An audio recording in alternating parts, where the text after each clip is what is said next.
Hello guys, नमस्कार, जोहार, आदाब, सत श्री अकाल। एग्जाम फाइटर में आप सभी का ग्रांड वेलकम है साथियों। और आज हम लोग जेट जो कि जेपीएससी के माध्यम से नोटिफिकेशन आ चुकी है जेट की, और जेट में जिस किसी का भी पेपर 2 में हिस्ट्री है उनके लिए क्लासेस एग्जाम फाइटर पे जारी है। और आप भी चाहते हैं क्लासेस को करना तो हमारे साथ जुड़कर क्लासेस को कर सकते हैं। और अभी हम लोग आज एक इंपॉर्टेंट टॉपिक को कवर करेंगे जो कि ऑलवेज इंपॉर्टेंट होता है हिस्ट्री के इतिहास में। जब भी किसी भी एग्जाम में इतिहास विषय अगर आपका ऑप्शनल है, यहां से प्रश्न आएगा वैदिक संस्कृति से। तो जेट पेपर 2 में जिनका भी हिस्ट्री है, ठीक है, जेट पेपर 2 में हिस्ट्री वाले के लिए इंपॉर्टेंट क्लास, आप सभी इसको जरूर देखें। और यहां है वैदिक संस्कृति, वैदिक काल, वैदिक पीरियड को हम लोग डिस्कस करेंगे। और यहां से प्रश्न ऑलवेज आता है, तो इसलिए बहुत इंपॉर्टेंट है। अगर आप क्लासेस को करना चाहते हैं तो हम बताएंगे किस प्रकार क्लासेस पूरा कर सकते हैं। तो चलिए सबसे पहले इस क्लास में हम लोग एंट्री करते हैं, ठीक है। इस क्लास में पहले एंट्री करते हैं और देखते हैं वैदिक संस्कृति से जुड़ा हुआ ये इंपॉर्टेंट पूरा फैक्ट मिलेगा A to Z। इतना आपको फैक्ट देंगे कि क्वेश्चन इससे बाहर जाएगा ही नहीं, ठीक है। सारा फैक्ट आपको यहाँ पे मिल जाएगा, एक भी फैक्ट आपका इससे बाहर नहीं जाने वाला है। चलिए सबसे पहले आर्य शब्द, आर्य वैदिक सभ्यता को आर्य सभ्यता भी कहा जाता है क्योंकि कहा जाता है आर्यों ने आक्रमण किया और हड़प्पा वालों को कह सकते हैं कि हड़प्पा वालों से उनका युद्ध हुआ, हड़प्पा वासी पराजित हुए और आर्य सभ्यता की स्थापना हुई। उसी को हम लोग वैदिक सभ्यता भी कहते हैं। यह एक बड़ा सा टर्म आता है, बार बार क्वेश्चन आता है कि आर्य शब्द का क्या अर्थ है ना। आर्य शब्द का अर्थ क्या है, मीनिंग क्या है? इसका मीनिंग होता है श्रेष्ठ या उत्तम। आर्य शब्द का मीनिंग क्या हो गया? श्रेष्ठ या उत्तम। याद रखिएगा, आर्य शब्द का मीनिंग हो गया श्रेष्ठ या उत्तम। और आप प्रीवियस ईयर जेपीएससी का ही निकालिए, जेपीएससी जो आपका सिविल सर्विसेज का एग्जाम होता है वहां पर भी ये क्वेश्चन आया है। आर्य शब्द का मूल अर्थ क्या होता है? श्रेष्ठ या उत्तम। सर्वप्रथम 1847 ईस्वी में लेसेन नामक विद्वान ने आर्यों को एक जाति के रूप में संबोधित किया। तो बड़ा सवाल, आर्यों को सबसे पहले जाति के रूप में किसने बुलाया, जाति के रूप में किसने संबोधित किया? तो लेसेन महोदय ने किया। आर्यों को एक जाति किसने कहा? तो लेसेन महोदय ने किया। कब किया? 1847 में कहा। लेकिन आर्य क्या एक जाति थी? ये प्रूफ हो गया है, आर्य कोई एक पार्टिकुलर जाति नहीं थी। आर्य एक्चुअली एक भाषाई परिवार था, एक भाषा बोलने वाले लोगों का समूह था। आर्य एक कोई जाति नहीं बल्कि एक भाषाई परिवार था, भाषा समूह था। एक तरह की भाषा बोलने वाले लोगों का समूह को हम लोग आर्य बोलते हैं।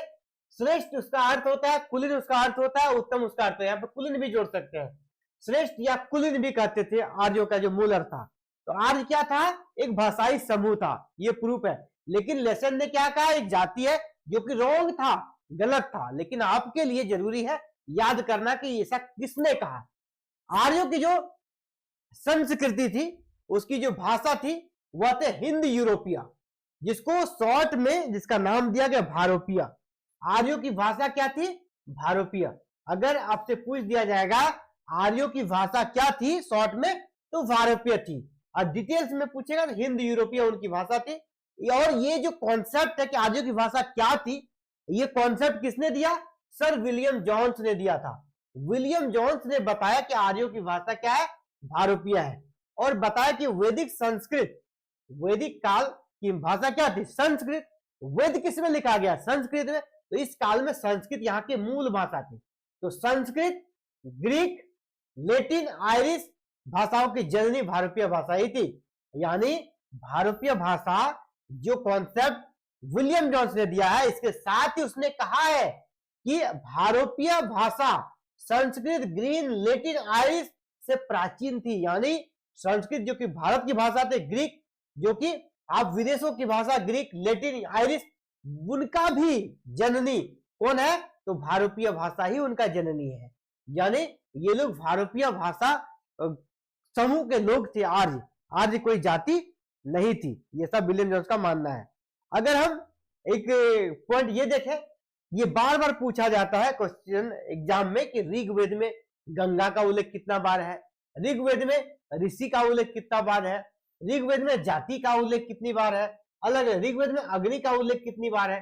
यहाँ एक प्रश्न ये भी बनता है, ऋग्वेद में आर्य शब्द का उल्लेख कितनी बार है? तो 33 टाइम्स। ऋग्वेद जो सबसे बड़ा सबसे प्राचीन वेद है, वहां पे आर्य शब्द का उल्लेख 33 टाइम्स है। याद रखिएगा, ये क्वेश्चन भी आपसे आ सकता है। वैदिक संस्कृत सिंधु सभ्यता के बाद अस्तित्व में आई थी, और कहा जाता है कि सिंधु सभ्यता के जो यहाँ पर जो उनके जो निवासी थे, उनके साथ इनका भीषण युद्ध हुआ था आर्यों से, और आर्यों ने उसे पराजित किया, और फिर यहाँ पर आर्य सभ्यता, उसी को वैदिक सभ्यता कहा जाता है, इसकी स्थापना हुई, ऐसा मानना है। इसकी जानकारी वेदों से मिलती है, मिलने के कारण इसे वैदिक संस्कृति कहा गया है। क्यों? आर्यों के बारे में जानकारी कहां से मिलती है? वेदों से, इसलिए इस काल को वैदिक काल कहा गया है। आपको पता है, सिंधु यानी हड़प्पा सभ्यता नगरीय थी, लेकिन इसके बाद जो सभ्यता स्थापित हुई, वैदिक सभ्यता स्थापित हुई, यह सभ्यता मूलतः ग्रामीण थी, पूर्णतः ग्रामीण सभ्यता थी।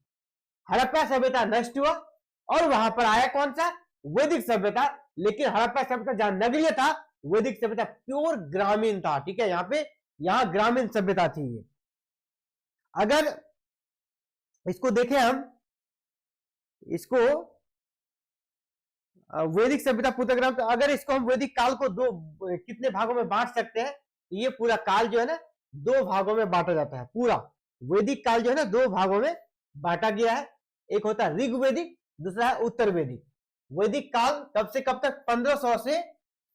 1500 ईसा पूर्व से आपका 600 ईसा पूर्व के बीच वैदिक काल का पीरियड है। 1500 से 600 ईसा पूर्व। इस फेज को 2 भागों में बांटा गया है। पहला फेज है 1500 से 1000 ईसा पूर्व, इसी को कहते हैं ऋग्वेदिक काल। ठीक है, ऋग्वेदिक काल। और दूसरा 1000 ईस्वी से 600 ईसा पूर्व, 1000 ईसा पूर्व से 6000 ईसा पूर्व, इसको कहते हैं उत्तर वैदिक काल। ऋग्वेद का यह काल किसने दिया है? विंटर नित्य ने निर्धारित किया है। ऋग्वेदिक काल का यह जो निर्धारण किया है, किसने किया है? विंटर नित्य। ये सारा क्वेश्चन है ना, बिल्कुल आपको यूनिक मिलता है, हर जगह नहीं मिलेगा। तो अगर आपको सफल होना है तो आप हमारे साथ जुड़ सकते हैं, और एग्जाम फाइटर नंबर पे लगातार क्लासेस जारी है। ठीक है, और चलिए अब एक नया सेगमेंट में आते हैं। आर्यों का मूल निवास कहाँ था? ये बार बार एग्जाम में पूछा जाता है, और किसने कहा मूल निवास बताया है, तो इसलिए मैंने पूरा टेबल ही आपके सामने रख दिया है। आर्यों का मूल निवास को लेकर विवाद है, आर्यों का मूल निवास को लेकर विवाद है। लेकिन सबसे ज्यादा जो मान्यता प्राप्त हुई, मैं पहले बता दूं, वो आपको मैक्स मुलर का मध्य एशिया आर्यों का मूल निवास माना जाता है। आर्यों का मूल निवास कहां माना जाता है? मध्य एशिया। आर्यों का मूल निवास माना जाता है आपका मध्य एशिया। मध्य एशिया आर्यों का मूल निवास था, जिसको बैक्ट्रिया बोलते हैं। ये किसने कहा? मैक्स मुलर ने। ये सबसे फेमस और सबसे ज्यादा मान्यता प्राप्त है। इसके बाद गाइल्स महोदय ने क्या कहा है? हंगरी या डैन्यूब नदी घाटी आर्यों का मूल निवास स्थान था। अलग अलग विद्वानों का अलग अलग मत है, उस मत को हम लोग देख रहे हैं। आपसे पूछ दिया जाएगा, टेंका और हट ने आर्यों का मूल निवास कहां बताया है? टेंका और हट ने जर्मन स्कैंडिनेविया बताया है। इसी प्रकार नेहरिंग और गार्डन चाइल्ड ने कहां बताया? इसने दक्षिण रूस बताया है। बाल गंगाधर तिलक ने आर्यों का मूल निवास कहां बताया? उत्तरी ध्रुव बताया। ये एग्जाम में पूछा गया है, जेपीएससी के एग्जाम में बाल गंगाधर वाला पूछा गया है, क्योंकि ये इंडिया के थे, और इसने जो थ्योरी दिया है वो इंडिया में जो भी एग्जाम्स होगा उसके पॉइंट ऑफ व्यू से इंपॉर्टेंट रहेगा। अब देखिए, अब बाल गंगाधर तिलक बड़े पर्सनैलिटी है, इसलिए इसका वाला पूछा जाता है। और भी इंडियन, इससे गंगानाथ झा, ये भी इंडियन है। इसने कहा ब्रह्मसी देश, ब्रह्मसी देश इनका मूल निवास था। तो बाल गंगाधर तिलक वाला आ चुका है, और कुछ भी किसी का भी आ सकता है, आपको सबका हल्का फुल्का देख लेना होगा। ठीक है, और कुछ भारतीय राइटर्स हैं जिनका अलग अलग मत है। देखिए, अविनाश चंद्र दास और डॉक्टर संपूर्णानंद, इसने सब सिंधु प्रदेश का, सब सिंधु प्रदेश का जहां हड़प्पा सभ्यता थी वही कहा कि आर्यों का मूल निवास था। फिर दयानंद सरस्वती का भी काफी इंपॉर्टेंट है, ये इसको आप देख लीजिएगा। दयानंद सरस्वती कहते हैं, दयानंद सरस्वती कि इनका आर्यों का मूल निवास तिब्बत था। इसी प्रकार एनसीईआरटी जो आपका बुक है वो क्या मानता है? वो अल्पस पर्वत के पूर्व में यूरेशिया के पास इसको मूल निवास मानते हैं। इसके बाद राजबली पांडे, इनका कहना है मध्य भारत ही मूल निवास था इसका। एलडी काला ये कहते हैं कश्मीर या हिमालय इनका मूल था। जबकि डीएस त्रिदेव क्या कहते हैं? डीएस त्रिदेव कहते हैं देविका प्रदेश यानी मुल्तान, पाकिस्तान, है ना। बेनफे कहते हैं इनका मूल निवास काला सागर था। यानी सबका अलग अलग यहाँ पर आप मत देख पा रहे होंगे। ठीक है, इसके बाद ये अलग अलग कुछ राइटर्स है, उसने भी अपने बुक में कुछ कहा है, उसको भी हम लोग देख लेते हैं। जैसे कि भगवान दास गिडवानी जो कि इंडियन राइटर है, इनका कहना है, और इनका जो पुस्तक है रिटर्न ऑफ द आर्यंस में आर्यों का मूल निवास इसने भारत माना है। इसका कहना है आर्य कहीं से नहीं आए थे, आर्य भारतीय ही थे। भगवान दास गिडवानी, आपको ये पुस्तक का नाम याद रखिएगा, रिटर्न ऑफ द आर्यंस किसकी रचना है, तो भगवान दास गिडवानी की। इसी प्रकार बाल गंगाधर तिलक की जो पुस्तक है Arctic home in the Vedas,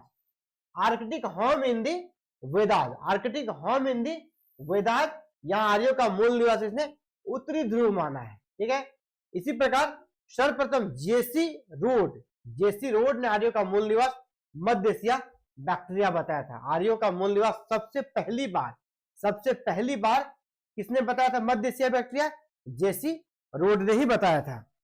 और एडवर्ड मेयर, अब अगला नाम है आपका एडवर्ड मेयर ने क्या कहा, पामीर पठार और बार्डनस्टाइन। आपका एडवर्ड मेयर ने पामीर पठार बताया, याद रखिए एडवर्ड मेयर ने क्या बताया, पामीर का पठार। और दूसरे जो है आपके इनके साथी बार्डनस्टाइन, इसने यूराल पर्वत बताया। ठीक है, यूराल पर्वत में भी यूराल पर्वत के दक्षिण में किर्गिज स्टेप्स का जो मैदान है वहां कौन बताते हैं, आपके बार्डनस्टाइन, आर्यों का मूल निवास माना है।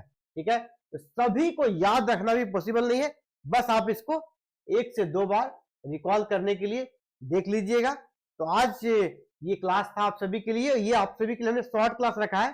कल से हम लोग ऋग्वेदिक में एंट्री करेंगे, तो आपको डिटेल्स में जब पढ़ना है, जेट में आपको डिटेल पढ़ना होगा, तो जब आप डिटेल्स पढ़ेंगे तो आपको कह सकते हैं एक ही चैप्टर को एक दिन में आप खत्म नहीं कर सकते हैं।